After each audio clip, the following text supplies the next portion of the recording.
Well, hello once again, Buccaneer fans. It's time for another Buccaneer update here on CSUSports.com. I'm Rob Walden, along with head women's basketball coach Julie Goodenough. The Bucs split a pair of games this past week, 58-45 to Gardner-Webb on Saturday, and then a close 62-59 victory over Wingate University on Monday. Coach, let's talk about the game with the Runnin' Bulldogs first. I thought a great defensive effort from your squad really hung in there with a Gardner-Webb team that might be the best in the Big South, but in the end just didn't make enough shots to win the game. Yeah, I was really pleased with our defensive execution, and we changed up our man-to-man defense just a little bit, and our players really executed well and followed our defensive game plan.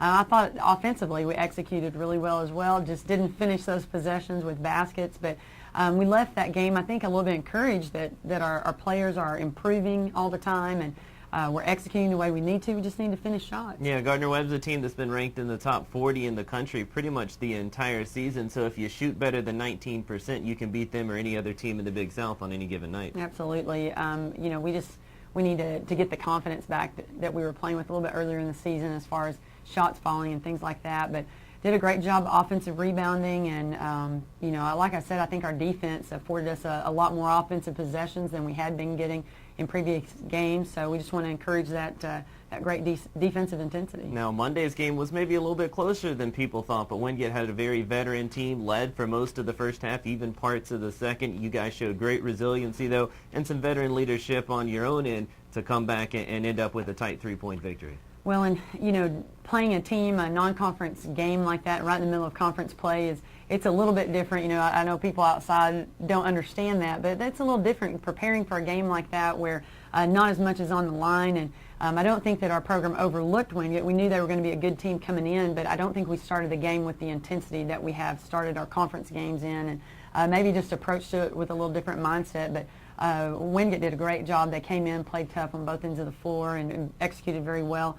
It was a good challenge for us, and I was really proud of the way our players finished the game. The last minute of the game, we had the basketball and executed perfectly, got the shot that we wanted, and I don't know if the ball went to the other end of the floor, you know, the last minute of the game. So just really pleased with the way we finished that game, and I think it showed a lot of resilience and endurance for our kids just to continue plugging away on our home floor and coming away with the win in that game. Katie Tull was very good in that one, especially from the outside. It was nice to see her get going from long distance, and Lachelle Rush also had a career night on the offensive end. I felt like that maybe a light bulb went off with Lachelle in that game, and she really started finishing shots. Same moves that we've seen all year long, but they started dropping for her, and she wanted the ball in the second half. She wanted sets run towards her so she could get more looks at the basket, and I hope that confidence will you know, continue to grow with her, and we'll see that night after night now throughout conference play. We also saw a little bit of a change at the point guard spot. Shay Jones got the start, played 21 minutes, the most she's played in about 2 months, and I thought did very well for herself. Very active on the defensive end,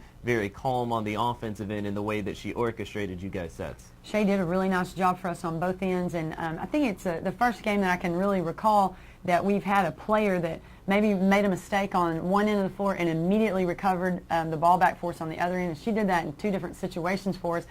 One situation, she airballs a three-pointer, but she gets back and steals dribble on the other end. And really excited about seeing her play with just that focus and that energy. She was really kind of the driving force for us, and you know, hopefully we can build off of that as well. You guys close a 4-game homestand this weekend. You've got Liberty on Saturday, then Radford at Monday. Coming in 1-3 in the conference. These are a couple of very huge games for your team as you try and climb back in that conference race. Well, as we begin preparing for this weekend, Liberty and Radford are very talented teams. They're both playing really well right now. They haven't had to travel very much, so we hope that, you know, just making this long trip down, they always call this their beach trip, making the beach trip, you know, maybe that will get them a little bit out of sync, because both teams are playing really well right now.